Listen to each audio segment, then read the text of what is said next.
Hello and welcome to another edition of English speaking and conversation topic. Here I am going to extend these topics furthermore, and in this part I am going to add some of the Latin prefix. Latin के शब्द को मैं इसमें जोड़ रहा हूँ और इसके बारे में सबों को जानना जरूरी है। अगर आप अंग्रेजी बोलना चाहते हैं तो ऐसी स्थिति में आपके पास वर्ड पावर का होना बहुत ज़रूरी है। आज के मॉडर्न वर्ल्ड में जो भी तरह का काम हो रहा है वो इंग्लिश के बगैर नहीं हो रहा। इवन इंडिया में if one is going to start their journey from north to south, from east to west, everywhere English is indeed needed for the communication language. Hindi से आपका काम चल जाएगा, लेकिन कहीं लिखने की बात आएगी, कोई बात रिप्रेजेंट पढ़ने की बात आएगी तो आपके पास इंग्लिश का नॉलेज होना चाहिए। और इंग्लिश के नॉलेज में मेन बात आ जाती है कि आपके पास वर्ड पावर होना चाहिए। किसी भी चीज़ को, नाउन को इंग्लिश में क्या कहा जाता है, किसी भी वर्ब को कैसे कहा जाता है, और इंटरमीडिएट बात जो है वो इंग्लिश का कन्वर्सेशन में वो थोड़ा बहुत इधर उधर करके काम चल जाता है। इसीलिए आज मैं फिर से कुछ वर्ड पावर को बढ़ाने के लिए कुछ लैटिन प्रीफिक्स वाले वर्ड को बता रहा हूँ। जैसे कुछ वर्ड है इक्वस, EQUUS। इक्वस का मतलब होता है इक्वल, बराबर। और इससे जो वर्ड बनते हैं equal, equator, equivalent, adequate. Equal, जहाँ भी इस तरह का इक्वस का सेंस आएगा, वर्ड आएगा, वहाँ हम देखेंगे कि उससे बनने वाले वर्ड कौन कौन है और उसका मीनिंग जो है कुछ इस तरह से होगा, क्या, बराबर, इक्वल। दूसरा वर्ड है anger, eager, AGR, eager. Eager का मतलब होता है फील्ड, अ फील्ड, कोई भी मैदान। इससे वर्ड बनता है एग्रीकल्चर और एग्रेरियन। अगर एग्रीकल्चर एग्रेरियन पता है हमको और अगर पता है तो हम किसी नए वर्ड के बारे में सोच सकते हैं इसका मीनिंग क्या होगा, और इसके आधार पे जो है हम वर्ड से उस सेंटेंस को और उस सेंस को, उस मीनिंग को समझ सकते हैं। एलियस, एलियस का मतलब होता है अनदर। अनदर का मतलब alien from another world. Aliquot, aliquot, alias, alibi, ये सारे के सारे जो वर्ड हैं ये अनदर के सेंस में या अदर के सेंस में या दूसरे के सेंस में आते हैं। एमो, एमो, एमो, एबो का मतलब होता है आई लव। जैसे एविएबुल, एमेचर, एमोरस, इनिमिकल, ये सारे वर्ड बनते हैं जिसको कि एमो के द्वारा, आई लव के द्वारा जाना जा सकता है। उसी तरह से एंगुलस, अ कॉर्नर, एंगिल और ट्रेंगिल। तो एंगुलस अगर वर्ड पता है तो एंगिल और ट्रेंगिल का जो है एक कॉर्नर सेंस में मीनिंग आ जाएगा। एनिमा, एनिमा मतलब लाइफ। जैसे एनिमस भी होता है, एनिमस का मतलब माइंड होता है, एनिमा का मतलब लाइफ। एनिमल, लाइफ वाला क्रिएचर। एनिमेट, उसी तरह से यूनानिमस,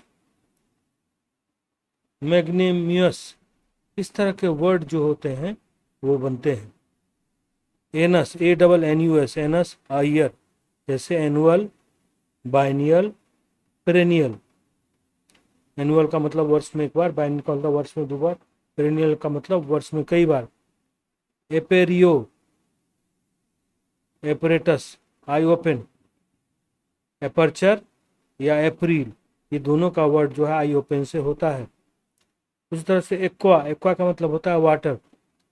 एक्वेटिक, एक्वेरियम, एडेडक्ट, एक्वेडक्ट। किस तरह से एपेलो, आईकॉल, अपील और रिपील। आईकॉल का मतलब एक्सेप्ट के सेंस में या कम क्लोजर के सेंस में भी होता है। जैसे आर्स, आर्टिस, आर्ट। जैसे आर्टिस्ट, आर्टिशन, आर्टिफेस। उस तरह से ऑडियो, AUDI, ऑडियो का मतलब I hear, audible, audience, auditor.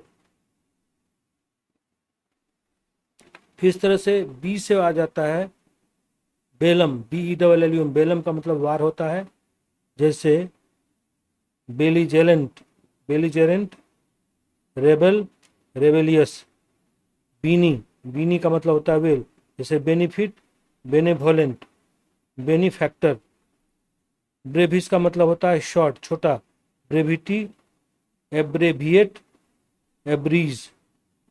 इस तरह से ये सारे वर्ड जो हैं बराबर हमको देखते रहना पड़ेगा, और इस तरह से वर्ड को जान के हम जो है फर्दर कोई काम कर पाएंगे। मैंने इंग्लिश सिखाने के सेंस में previously also have told some of the work must be done. तो कुछ काम क्या करना है, अगर मैं मानता हूँ कि जितना मेरा पिछला वीडियो बना है उसमें जो भी बात कही गई होगी निश्चित रूप से आप लोगों ने किया होगा। उसमें था कि सबसे पहले टेंस के टेबल के बारे में था। टेंस के टेबल के बारे में बात था कि आप जो है न्यूज़ चैनल को देखें, और इस तरह के लगभग मैंने 10 प्रैक्टिसेस को बताया था।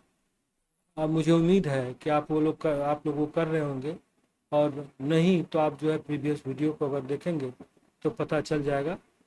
और एक और बात है, मैं इन दिनों एक और चीज़ देख रहा था कि आजकल जो है नेट के थ्रू, इंटरनेट के थ्रू बहुत सारे चैनल आ चुके हैं, और उस चैनल में बहुत सारे ऐसे वीडियोज हैं जो कि इंग्लिश में है और हिंदी सबटाइटल है, हिंदी में है, इंग्लिश सबटाइटल है।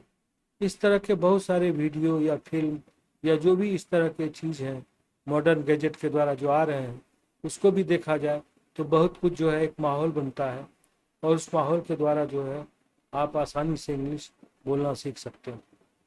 And one more thing that I will say, that whatever the tips I've given in previous videos, I request all the audience to look out those videos again and again, and especially for the word power and spelling rule, prefix, suffix, and today what I have told in Latin prefix, these all must be seen each and every day, so that you may increase your word power. Once your word power have been increased, it is not at all difficult to have the conversation in English. आज मैं इतना ही कह के इसको समाप्त करता हूँ। फिर अगली बार से मैं निश्चित रूप से रेगुलर रूप से कुछ इस तरह के वीडियोज डालता रहूँगा।